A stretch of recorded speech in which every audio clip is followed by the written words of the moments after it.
அதெல்லாம் ஒண்ணும் இல்லடா. ஏன்டா நீ யாரு நீ? நான் தான் ஜாம்பி. சி பியா நீ? நாத்தம்.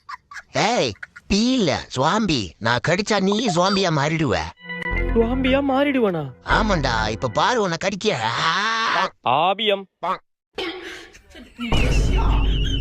யாய். ஆத்தா டங்கு. அப்பாடி ஒரு வழியா சாமி கிட்ட இருந்து தப்பிச்சிட்டோம். டேய் நீ தப்பிக்கல, மாட்டிக்கிட்ட. என்ன இங்க உட்காந்துருக்கு சாமி? தம்பி சத்த கடைக்கு போயிட்டு வாப்பா. நான் மாட்டலடா, நீ தான் மாட்டிக்கிட்ட. மா கடைக்கெல்லாம் போக முடியாது. கடைக்கு போக முடியாதா ஒண்ணு? எம்மாடியோ ஓடுறா ராஜு. விளக்கமரம் எங்க போனுச்சுன்னு தெரியலையே. லே விளக்கமரம் குடுறா. நான் தான் ஜாம்பி. அடிங்க சுவாம்பியோ நாப்பியோ விளக்கமரம் குடுறா. ஆளி மூஞ்சி மாதிரி பண்ணிக்கு பான்ஸ் பவுடர் அடிச்ச மாதிரி.